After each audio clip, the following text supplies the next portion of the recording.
East side, west side. I'm clothed again, and you're back on the best side. Welcome to episode 42?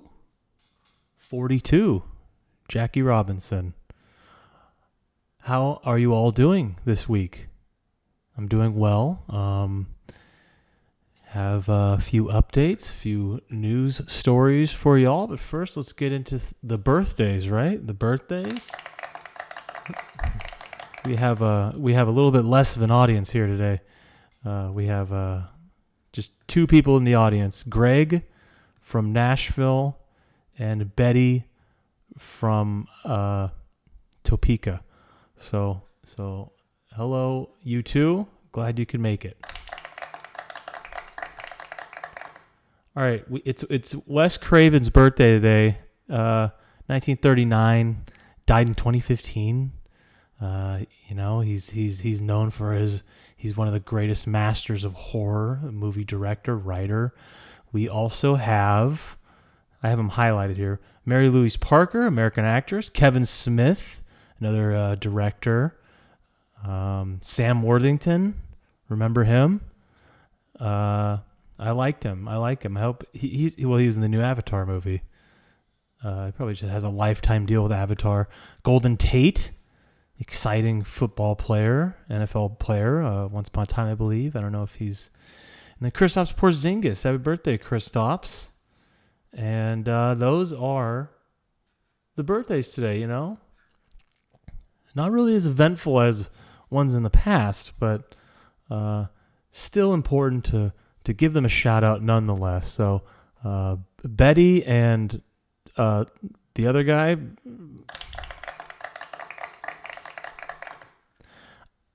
So I went to Costco yesterday and ordered a large, or I guess as they call it, whole pepperoni pizza. And it's amazing that those things are still $9.95. Anywhere else it would be like $27 at least. And I ate half of it. I ate half of the Costco whole pizza, and boy oh boy was the poop insane, you know. And then you can also buy them frozen. They come in like 4-packs. You could buy them frozen. I wonder if when you do that though, it's the same. It tastes the same. Maybe the way they cook it there is completely different than the way you at home when you cook it. So I always wonder that. Anybody out there who's gotten the frozen Costco pizzas, let me know if the taste is around the same. You know, if it's worth just buying the 4-pack, or if you just got to get the fresh and hot ready ones from the kitchen there. And I love it there now because this one had like a kiosk where you don't have to deal with any employees. You just order it. You even pay with the card, because remember in the past it was just cash only, and you order it from someone. Now it's just a kiosk. You can use your card. It was great. It was great. And then I got a beach umbrella for the beach, and I got some brooms to sweep. So I'm gonna probably finish the rest of the pizza today. What's your best way of reheating a pizza? Because I think there are 4. I mean, there's probably more than 4, but the 4 methods that I probably do is number 1, you just eat it cold. Cold pizza could be good. 2, microwave it. You can microwave it. It's fast. It's simple. But the crust becomes kind of soggy-ish, and you want to keep the crust crisp, with that crispiness. 3, you oven it, which is probably my most used method. Is I probably just put it in the oven for a few minutes, and then the 4th one is you put it in a pan on the stovetop, and then you do a few drops of water in it on the pan itself, and then close it. And then I guess that's said to still keep the crust crispy, and keeping the top and the cheese moist and all that good stuff. So let me know again what you all think of your pizza recommend. I haven't had a pizza episode. maybe we should have a pizza episode. That'd be nice. You know, best types of pizza. This is just turning into that Barstool Sports guy who does the one bite stuff. Is that what it's called? One bite. He like goes around and eats one bite of a pizza and just like tells you if it's shit or not. Is that what he does? Pizza. Yeah, pizza episode.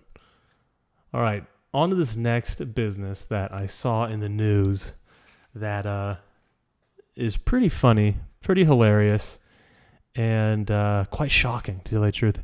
It's a zoo in eastern China, and they have an exhibit there for a Malaysian sun bear. And there are recent photos have emerged of this alleged sun bear standing on its hind legs, and many are questioning the authenticity of this bear and seeing if it is actually a human in a bear costume. And there's videos of it that are that are hard to argue that it's just a human in a bear suit. And the zoo, of course, is denying this, saying it is a bear. And apparently officials, I'm on the CNN website, officials from a zoo officials from the zoo said people don't understand the species. So, yeah, but when you look at these videos and the photos of it, it just looks like a guy or a human in a bear suit, and it's even like waving in some of them. So like, I don't know. It's incredibly hilarious to look at it, but like I wonder if the people there was like, wait a minute, that's just a guy in a suit. I mean, for sure. I mean, I probably have the videos up right here, and the photos up right here, but yeah, it's there's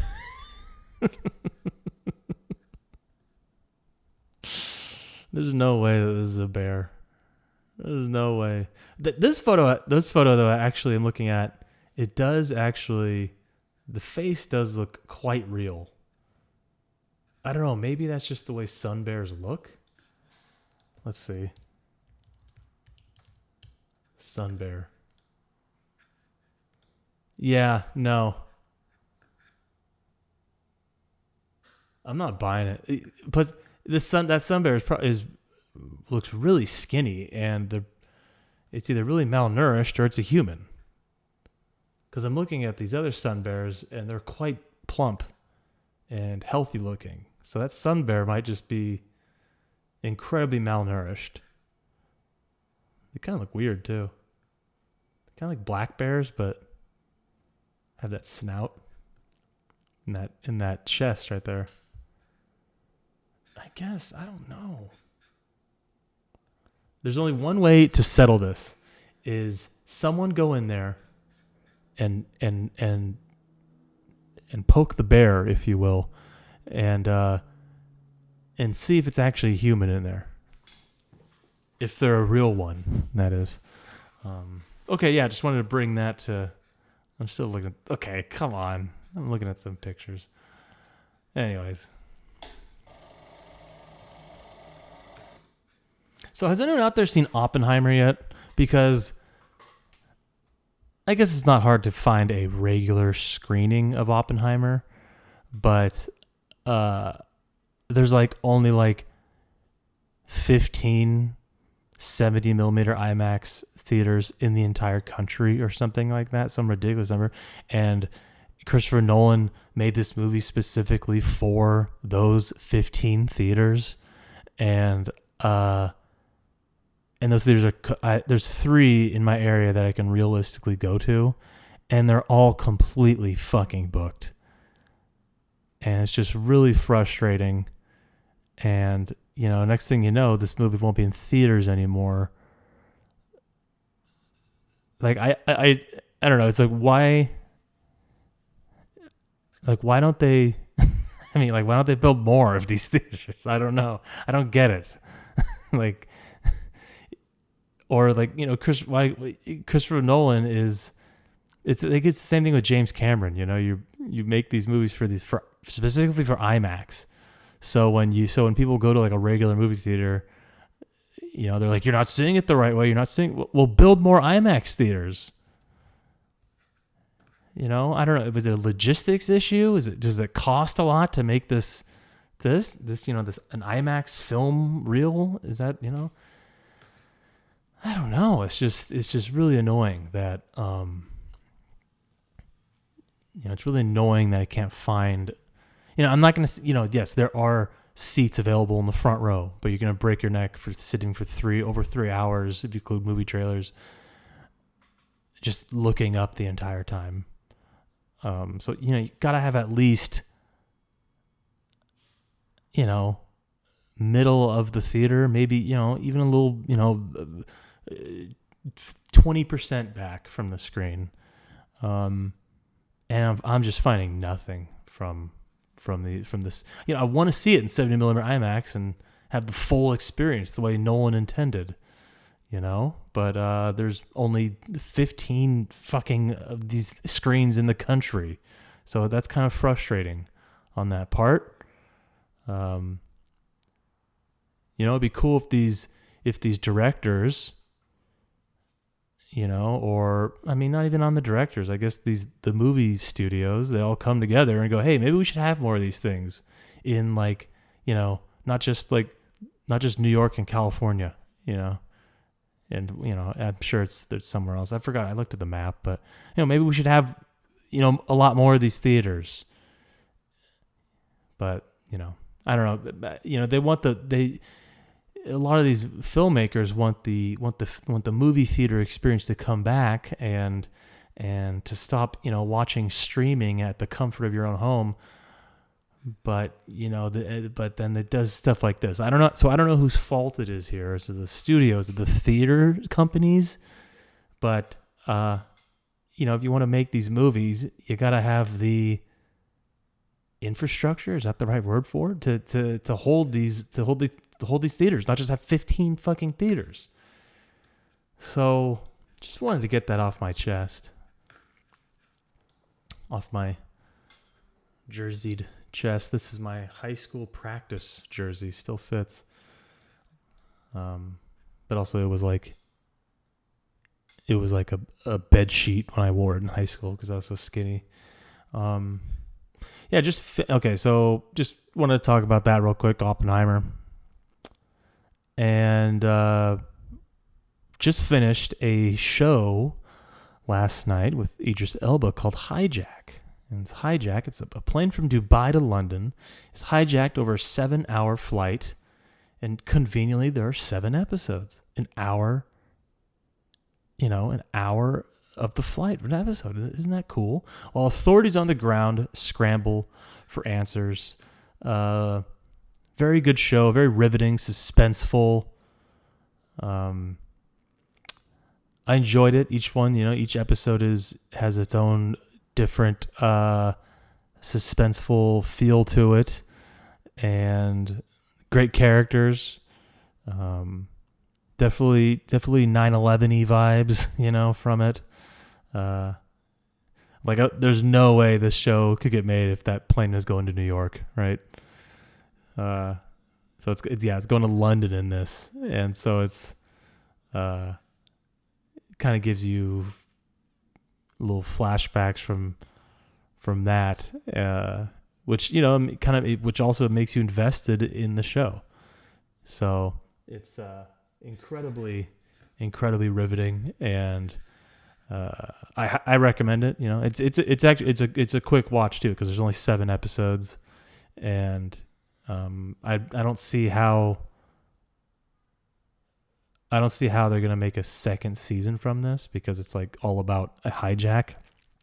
Like in season 2, is Idris Elba gonna find himself on like a boat that's hijacked? He's just on different things that are hijacked. It's like, God, this guy's the worst luck. But I give it an 8 out of 10. I enjoyed it. I don't know. I thought I'm looking at the ratings right now, and they're kind of not kind of giving the last episode kind of due, the respect. But I liked it a lot. I liked the last episode. I liked how it ended. Where's the cursor here? Yeah. Anyways, yeah, Hijack. Idris Elba. Who else was in it?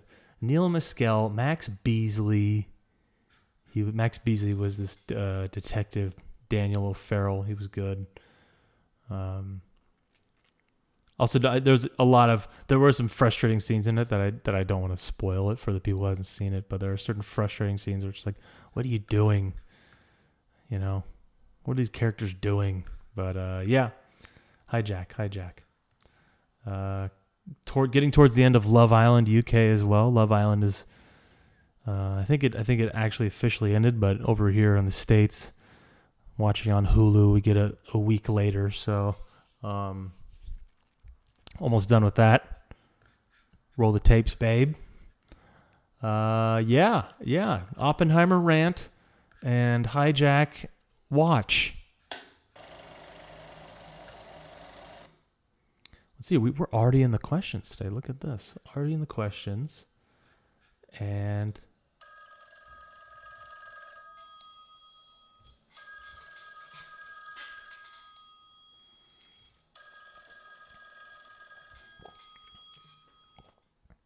it was actually really nice being naked last week because it gets pretty hot down here in this room. And kind of have that, free feeling of not having to wear clothes. It's nice. It's a nice feeling. Okay, let's do the questions. We got 4 this week, right? 1, 2, 3, 4. Yeah, we got 4. Okay. First one, we have Brian from Roseville. Okay, here we go. I'm in the creaky chair again. Sorry. What it do, ba? Say it in the voice. I just said it in the voice. I wanted to try to find an interesting fact that you may not know, bitch. The body of Alexander the Great has been lost over time. It was well known to be in Alexandria, Egypt for centuries, bitch. And there are records of many famous bitches, including Julius Caesar and Augustus, visiting to pay fucking respects. However, Alexander's fucking tomb has not been conclusively identified in modern goddamn times, and the exact location of Alexander's body has been lost to history. By now, it's probably just dust anyway, but having a location of the grave or tomb would be pretty neat. Are there any grave sites that you'd like to see of historical figures? A little morbid, but could be interesting to know that's where the body was laid to rest. Brag guy. Not sent from a graveyard. Good question, Brian. Yes, I actually did know that about Alexander the Great. His tomb, his body has been lost over time. I did know that. So, yeah. I love, because my middle name is Alexander, so I enjoy learning about Alexander the Great. All of the feats he was able to accomplish at such a young age was pretty amazing for someone. And yeah, you asked, are there any grave sites of historical figures? Of course, there's actually quite a few that I've actually been interested in that have been lost to time. It's crazy because a lot of them are pretty prominent figures. Yeah, so I found a few here. I did some research and I found a few. And you said Julius Caesar. I tried to find it. They don't know where it is. Mark Antony and Cleopatra. They don't know where those are. Mozart. I want to see where Mozart is. Leonardo da Vinci. Apparently Leonardo da Vinci, his nobody's completely positive. Because apparently he has a grave marker, but nobody's completely positive that's the artist himself. He probably just launched himself into space. Hitler.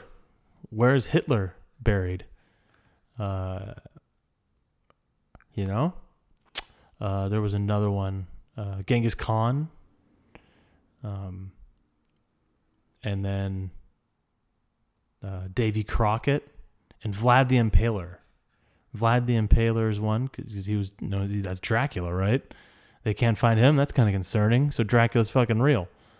And then Davy Crockett, because it says he died defending the Alamo, but no one really knows what happened to him after that. It's kind of interesting. And then Jesus. Where's that body? Let's see. Where's it? Jesus body. Where what? This one says, where is Jesus buried in India? The Rosabal Shrine in Srinagar, Kashmir is believed by the Ahmadis to be the tomb of Jesus. Okay. Where is Jesus actually buried? The Church of Holy Sepulchre is still most widely accepted location, as has been for over 1,600 years. We want to see a body. We want to see bones. We want to see something. Show us the body. So those are a few that I am interested in. It's a good question, Brian. Okay, next question. Let's see. We're on Brian again. Brian from Roseville. It is often considered gentlemanly to walk on the sidewalk with your significant other and be the one closest to the street. But do you know the origins of this? Back in Roman days, they would toss bodily waste out of windows. This act was to make sure women did not get hit with it from the arching path towards the streets. Gross, Brian. Sent from inside and away from falling fecal matter. Yeah, I didn't know that part. Is that the for sure true origin of that? I could definitely see that. Yeah, that's kind of gross how they just threw shit out of the windows back then. And they wonder how all these diseases came and the plague and things like that. So, yeah, it's a good fact. Thank you for that, Brian. Okay, now we got one from Boran. Boran from Washington. Hi, Daniel. Boran over here in WA. NWA. I just want to start off by saying I love the podcast, and hearing your voice keeps my heart warm during the cold Seattle winters. Oh, thank you. Not during the summer, though. The sun does that. Yes. If every team in the NBA had a giant battle to the death, which person from each team do you think would be the winner? Also, which NBA player would be the overall winner? The setting would be an isolated island with no weapons besides what they can find in the wilderness. Sticks, stones, sand, etc. Love, Boran, sent from my iPhone. If every team in the NBA had a giant battle to death, which person from each team do you think would be the winner? Also, which NBA player would be the overall winner? I think that's the same question, right? Isn't that the same question? Which person from each team? And then which NBA player would be the overall? I mean, I know the player. Which player would be the overall winner? And my vote would go to Steven Adams. I think he's this strongest. I think he's not only the strongest player in the NBA, but he could probably kick some ass. I have Steven Adams being the player, but if you're asking, I think which team? Oh, which person from each team? No, that was the question. Yeah, I picked Steven Adams. Trying to think of another. No, yeah, I can't think of anyone else really. Someone who's like kind of, savage, but incredibly strong. Yeah, I think it's Steven Adams. Thanks for writing in, Boran. And then finally, we have Kyle from Tracy. Hey, Dan. I'm currently hunting 2 flies, and it is really annoying. Summer is fun, but the bugs annoying me made me think about what else about summer annoys me now that I'm old and don't get school off. The bugs are annoying, just ending another heat wave. And kids are out of school being loud and making places crowded. What are your most annoying parts of summertime? Get off my lawn. Kyle from Tracy, sent from my kitchen, hunting these annoying fucking flies. Yeah, flies are really annoying in the summer. we're currently dealing with fruit flies here, which are also annoying. We don't really get any of the regular flies coming in, but definitely some fruit flies have emerged and doing the whole vinegar soap trick, trying to get them. So, yes, what are some annoying parts about summer? Well, first of all, for me, it's the heat. I hate hot weather. It's incredibly uncomfortable. I don't know how anyone can endure that. And I kind of feel bad for the rest of a lot of the country and the world, I guess, right now, because it is literally burning. And I'm fortunate enough to be on the coast where the weather is not as bad, but it is pretty humid here, which makes it still pretty uncomfortable. It could be worse. But yeah, definitely the heat. Yeah. Like you said, kids being out of school. So like movie theaters are crowded. Oppenheimer. Some other annoying things. I guess, yeah, just crowded things like crowded beaches, the weather.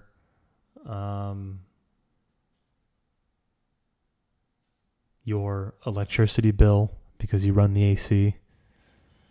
I think they're annoying. But, I mean, besides that, I kind of enjoy summer. You know, I like summer. It's good to get outside when weather permits and go swimming and things like that. But I'm trying to think of other annoying things about summer.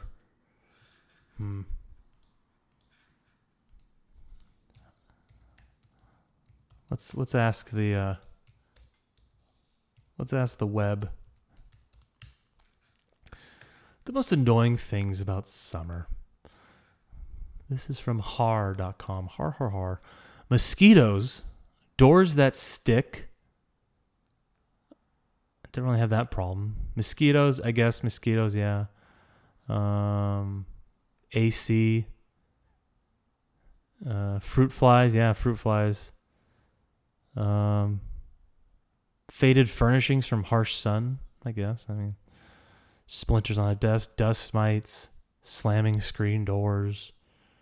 Oh yeah, ugly dried out brown grass. I don't like all the brown grass, all the dead vegetation. I like it when it's nice, lush and green. So there's another one for you. And then just how also like the sweating. This kind of coincides with the heat, but the sweating, it's so uncomfortable. I don't like it.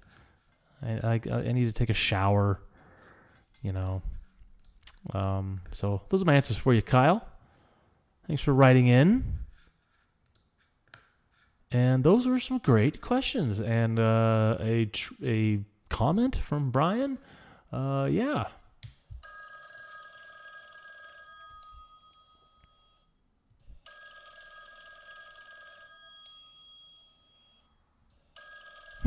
Bye.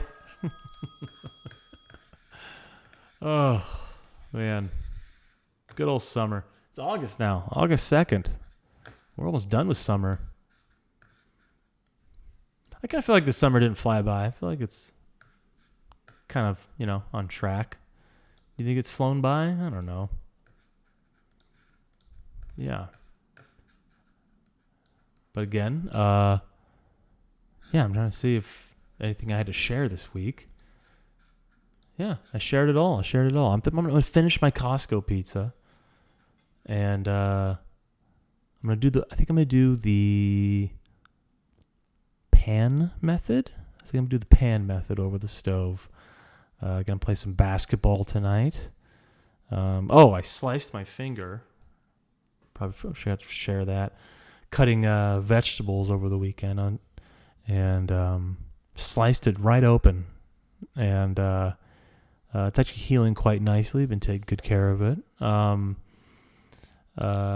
we have, I think I said I have these knives, and one's a meat knife and one's a vegetable knife. And found out that there is use for both of them, and that there's a reason why they're meat knives and vegetable knives, because I used the meat knife on the vegetable. It was a fruit. I think it was actually a lime. And just slipped right off and sliced my finger. Had it been the vegetable knife, would have been heavier, different weight distribution, I think, and it would have sliced right through that sucker instead of my finger. So, yeah, just keep that in mind. Keep your knives sharp. Don't keep them dull.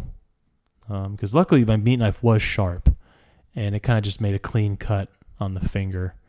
So I think that's also why it was bleeding a lot, but I think the healing is taking its course now and doing well.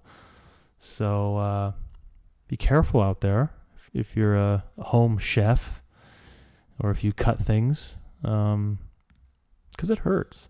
All right, that's the episode for today. Thank you for tuning in. I'm not naked this time, but maybe there's a naked episode in the future. If we get 6 emails, if I get 6 emails, I'll do another naked episode. All right, that's it for this week. Have a great weekend. I'll tune in with you next week, next Wednesday. Actually coming out on Wednesday this week. I know that last week was a Thursday release. Sorry about that again. But yeah, hope you enjoy your weekend, and goodbye.